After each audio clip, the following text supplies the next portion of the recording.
Bueno, ahora les voy a estar hablando sobre el diseño de bloques completos al azar. Entonces, cuando se quieren comparar ciertos tratamientos o estudiar el efecto de un factor, es deseable o es lo más recomendado que las posibles diferencias de un experimento se deban principalmente al factor de interés y no a otros factores que pues no se consideran en el estudio. Cuando esto no ocurre y existen otros factores que no se controlan o que no se nulifican para hacer la comparación, las conclusiones del experimento podrían estar afectadas sensiblemente.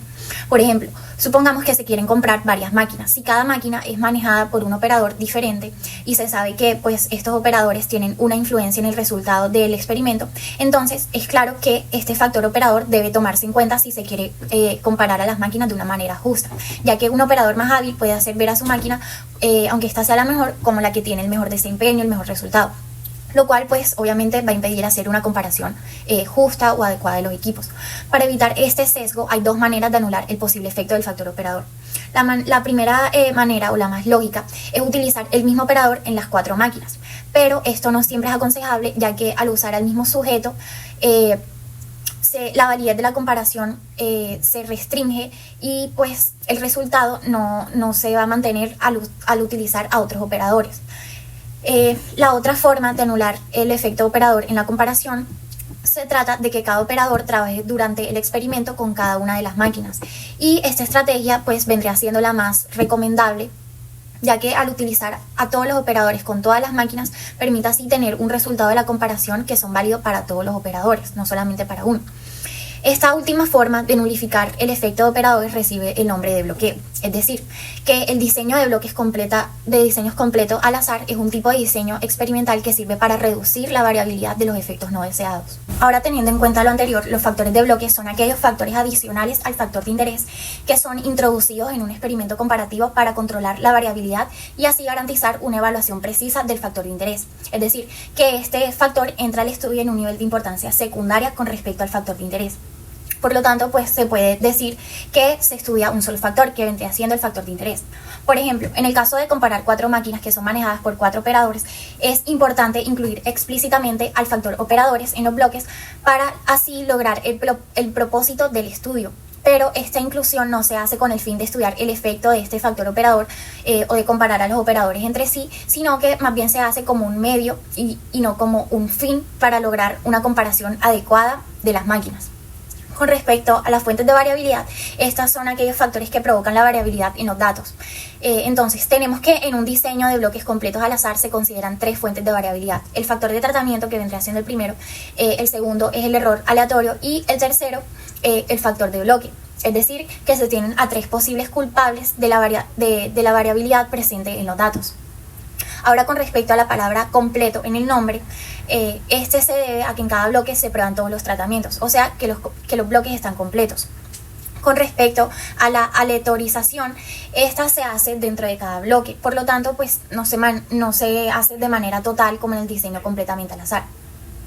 Entonces, supongamos en una situación experimental, como vemos en la tabla, con K tratamientos y B bloque, que en cada bloque se prueban todos los tratamientos, como podemos ver en la tabla. Bueno, ahora pasando al modelo estadístico, cuando se decide utilizar este tipo de diseños, el experimentador piensa que cada medición será el resultado del efecto del tratamiento donde se encuentre, del efecto al que pertenece y de cierto error que se espera que sea aleatorio. Entonces, el modelo estadístico para este diseño está dado por la medición que corresponde al tratamiento I y al bloque J es igual a la media global poblacional más el efecto debido al tratamiento I más el efecto debido al bloque J más el error aleatorio, atribuible tanto al bloque como al tratamiento. Ahora, con respecto a la hipótesis a probar, esta es la misma para todos los diseños comparativos y se basa en la fórmula que podemos ver en la diapositiva, en donde la primera significa que las medias de todos los tratamientos son iguales, mientras que la segunda fórmula quiere decir que existen al menos un par de pruebas diferentes. Entonces, para llegar a la hipótesis anterior o para llegar a esas conclusiones,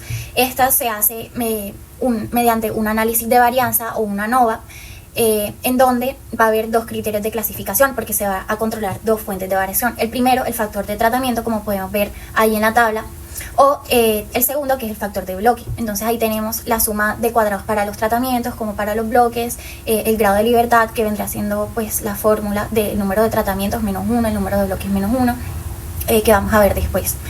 La fórmula más prácticas para calcular la suma de los cuadrados son las que se presentan ahí en la presentación, y las del error se tienen también ahí, que ahorita vamos a verlas.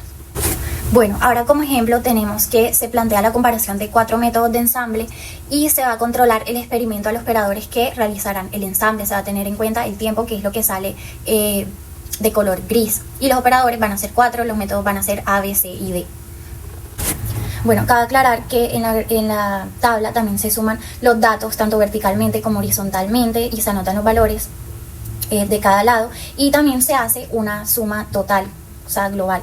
Entonces, para calcular la primera ecuación, que es la suma cuadrada total, esta se va a obtener sumando el cuadrado de cada número, o sea, de cada tiempo que se tardó el operador para realizar cada método, y a esto se le va a restar el cuadrado del total global de datos entre el total de datos, que son 16, y esto va a dar un resultado de 108. Para la suma cuadrada del tratamiento, esta es la suma de cada uno de los niveles del tratamiento. Como vemos ahí, para el método A su suma fue de 30, para el B 36, para el C 51 y para el D 43. Esto se va a sumar entre el número de bloques, que son 4, y luego se le va a restar exactamente lo mismo que se restó al anterior, que fue el cuadrado del total global sobre el total de datos, que fue 16. Ahora, para la suma cuadrada de los bloques se va a sumar todas las columnas, o sea, la primera del operador da 33, el segundo operador da 48, el tercer operador da 40 y el cuarto 39. Esto entre el número de tratamientos que hay en este caso, que son 4, y por último se va a restar lo mismo que se restó en la última parte de las dos ecuaciones anteriores, que fue el cuadrado del total global entre el total de datos, que fue 16. Y eso va a dar un igual de 28.5. Por último, ya teniendo estos tres resultados de estas tres ecuaciones, vamos a tener la suma cuadrada del error. La fórmula dice que hay que restar las anteriores operaciones que hicimos y esto va a dar un total de 18. Ahora, viendo la tabla ANOVA en sí, vamos a tener a las fuentes de variabilidad, que son los métodos y los operadores. Vamos a tener la suma de cuadrados, que son las operaciones que hicimos anteriormente, ahí están todos los valores. Vamos a tener el grado de libertad, que anteriormente les había dicho que es los métodos menos 1, los operadores menos 1. Entonces, ¿cuántos métodos tenemos en el estudio? Tenemos 4 métodos, se resta 1, entonces queda 3 como grado de libertad. En los operadores es lo mismo, son 4 operadores menos 1, el grado de libertad para los operadores vendría siendo 3. El error se calcula multiplicando estos dos valores anteriores y pues el total vendrá siendo la sumatoria de estos grados de libertad. Para el cuadrado medio, lo que se hace es que se va a dividir la suma de los cuadrados entre el grado de libertad y eso va a dar los valores que están ahí. Para el valor estadístico de F, lo que se hace es que se va a dividir el cuadrado medio entre 2 y pues va a dar esos valores. Y para probar las hipótesis anteriores, que puede ser la primera o la segunda, vamos a tener que la primera ecuación se va a probar si P valor es mayor que 0.5 y la segunda se va a probar si P valor es menos de 0.5. Y esto va a demostrar pues que sí hay un error, una diferencia significativa entre cada uno de los métodos con los operadores, que fue el caso de este ejercicio. Bueno, ahora a manera de ejemplo en el campo de la medicina sobre este tipo de diseños tenemos el artículo llamado La analgesia multimodal para el dolor postoperatorio del paciente con apendicectomía. El objetivo de este estudio fue evaluar la eficacia de dos analgésicos que son el paracetamol y el ketorolaco para el dolor postoperatorio en pacientes sometidos a cirugía de apendicectomía. Para esto se utilizó un diseño de bloques completos al azar para controlar el efecto del cirujano como factor de bloqueo. En este estudio los pacientes fueron asignados aleatoriamente a uno de los dos grupos de tratamiento y recibieron el analgésico correspondiente por vía intravenosa en el postoperatorio inmediato. Y este dolor del postoperatorio se evaluó utilizando la escala visual análoga del dolor a las 2, a las 6, a las 12 y a las 24 horas después de la cirugía. Los resultados de este estudio mostraron que el ketorolaco fue significativamente más efectivo que el paracetamol para reducir el dolor postoperatorio a las 2, a las 6 y a las 12 horas después de la cirugía. Y pues no se encontraron diferencias significativas en cuanto a los efectos secundarios. Es importante que en este estudio se utilizó este tipo de diseños para controlar el efecto del cirujano como factor de bloqueo, ya que este puede tener un efecto significativo en el dolor postoperatorio debido a su experiencia y debido a la técnica quirúrgica que utilice pues en cada paciente, en cada cirugía. Entonces, utilizando este tipo de diseño, los investigadores pudieron asegurarse de que las diferencias en el dolor postoperatorio entre los dos grupos de tratamiento no se debían entre las diferencias entre los dos cirujanos que realizaron las cirugías. Por último, aquí tenemos las referencias bibliográficas que utilizamos para realizar esta presentación y muchas gracias por su atención.